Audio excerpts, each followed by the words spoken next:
할렐루야. 오늘은 2월 15일 토요일 아침 묵상 시간입니다. 오늘 하루도 말씀을 하루 시작하시는 사랑하는 모든 신내교회 성도 여러분께 말씀을 깨닫는 지혜와 응답받는 기도의 은총이 함께 하시기를 주님의 이름으로 간절히 축복합니다. 오늘 우리에게 주시는 하나님의 말씀은 누가복음 3장 21절에서 22절까지의 말씀입니다. 백성이 다 세례를 받을새 예수도 세례를 받으시고 기도하실 때에 하늘이 열리며 성령이 비둘기 같은 형체로 그의 위에 강림하시더니 하늘로부터 소리가 나기를 너는 내 사랑하는 아들이라 내가 너를 기뻐하노라 하시니라. 아멘. 오늘날 우리는 예수를 따라 살아간다는 것이 참 어려운 시대를 살아가고 있습니다. 눈에 보이는 세상은 때로는 우리에게 많은 유혹을 불러일으키기도 하며 때로는 이로 인해 우리에게 고난을 가져다 주기도 합니다. 뿐만이 아닙니다. 가정에서 또 직장과 일터에서 우리는 사람 하나도 온전히 사랑하기가 힘든 그러한 현실을 살아가고 있다는 것입니다. 사랑하는 성도 여러분, 이처럼 신앙을 지켜내기도 힘들고 또 주님을 따라간다는 것이 정말 어찌 보면 불가능해 보이는 이 현실 속에서 우리는 어떻게 주님을 따라 걸을 수 있을까요? 오늘 말씀은 바로 그런 우리에게 예수님을 따라 살아간다는 것은 어디서부터 시작되어야 하는지를 보여주고 있는 말씀이라고 할 수 있겠습니다. 오늘 말씀의 배경은 예수님께서 이제 자신의 사역을 감당하시기 전 세례 요한에게 찾아오셔서 세례를 받고 계시는 장면입니다. 다시 한번 본문 말씀을 읽겠습니다. 백성이 다 세례를 받을새 예수도 세례를 받으시고 기도하실 때 하늘이 열리며 성령이 비둘기 같은 형체로 그의 위에 강림하시더니 하늘로부터 소리가 나기를 너는 내 사랑하는 아들이라 내가 너를 기뻐하노라 하시니라. 아멘.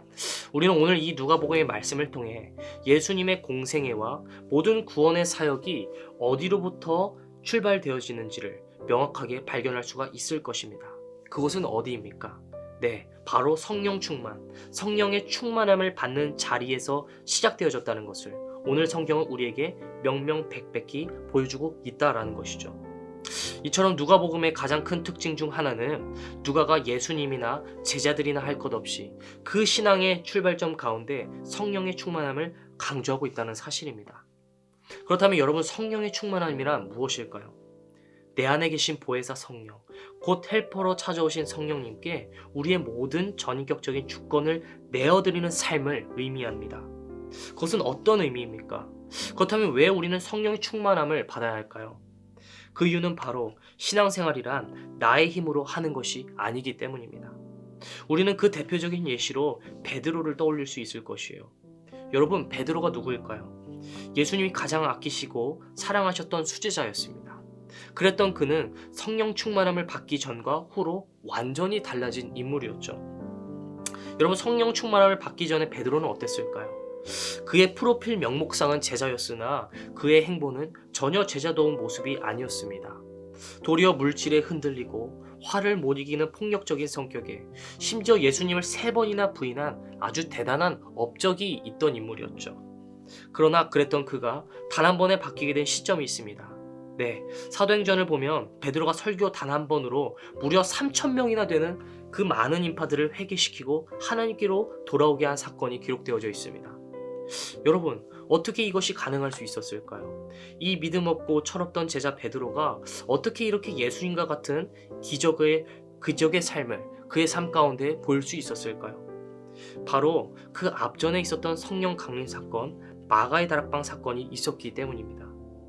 예수님께서 보내실 성령을 기다리며 예수님의 제자들과 특히 베드로는 마가의 다락방에 모여 성령을 간구하며 기도하기 시작했습니다. 그리고 그때 그것에 모인 모든 무리에게 불의 혀와 같은 성령의 충만함이 임하기 시작했다는 사실입니다. 그리고 그 성령의 충만함을 입고 난 뒤 베드로와 다른 제자들의 사역은 그 시점에서부터 시작되어졌다는 것을 성경은 우리에게 아주 명명백백히 증언하고 있다는 것이죠. 사랑하는 성도 여러분, 이처럼 우리의 신앙생활 가운데 성령의 충만함은 매우 중요한 자리를 차지합니다. 사도 바울도 말하듯 우리는 마음으로는 하나님을 따르고자 하지만 우리의 육신은 계속해서 편한 것, 또 그와 반대대로 가려는 경향성이 존재하고 있기 때문이에요. 그렇게 우리는 늘 육신의 정욕과 하나님을 따르고자 하는 이 거룩한 욕망 가운데 몸부림칠 수밖에 없는 존재입니다. 그러나 여러분, 이 몸부림 속에서도 오늘 말씀은 우리에게 더욱더 쉬운 길을 알려주고 있습니다. 그것은 바로 그렇기에 나를 의지하는 신앙이 아닌 성령을 의지하는 신앙을 하라라는 것이죠. 나를 의지하는 신앙은 언제든지 넘어집니다. 또 굳건한 믿음과 열정도 없습니다. 그러나 성령을 의지하면요, 그때부터는 이야기가 달라지는 것이죠. 성령의 충만함을 입은 사람은 오늘 베드로와 같이 그의 삶에 완전한 변화가 잇따르기 때문입니다. 말씀이 성령에 대해 증언하는 내용은 그는 보혜사여 우리를 도우러 오신 분이라고 기록하고 있습니다. 무엇을 도우러 오십니까? 바로 우리의 기도와 말할 것을 생각나게 하시고 또 예수 그리스도를 주라 믿고 고백하는 것을 가능하게 하신다는 것이죠. 사랑하는 성도 여러분, 그러므로 우리의 신앙의 그 출발점은 바로 이 성령 충만의 자리가 되어야 할 것입니다.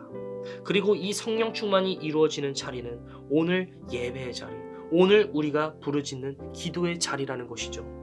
바르기는 오늘 말씀을 함께 묵상한 성도 여러분께 이 성령 충만의 은혜가 가득히 부어지기를 간절히 소망합니다. 그리하여 더 이상 신앙의 방황을 넘어 신앙의 완전으로 거듭나는 사랑하는 저와 모든 신내교회 성도 여러분들이 다 되실 수 있기를 주님의 이름으로 간절히 축복합니다. 아멘. 들으신 말씀을 기억하시면서 주기도문으로 말씀을 맺도록 하겠습니다. 기도하시겠습니다. 하늘에 계신 우리 아버지여, 이름이 거룩히 여김을 받으시오며 나라가 임하시오며 뜻이 하늘에서 이루어진 것 같이 땅에서도 이루어지이다. 오늘 우리에게 일용할 양식을 주시옵고 우리가 우리에게 죄진 자를 사하여 준 것 같이 우리 죄를 사하여 주시옵고 우리를 시험에 들게 하지 마시옵고 다만 악에서 구하시옵소서. 나라와 권세와 영광이 아버지께 영원히 있사옵나이다. 아멘.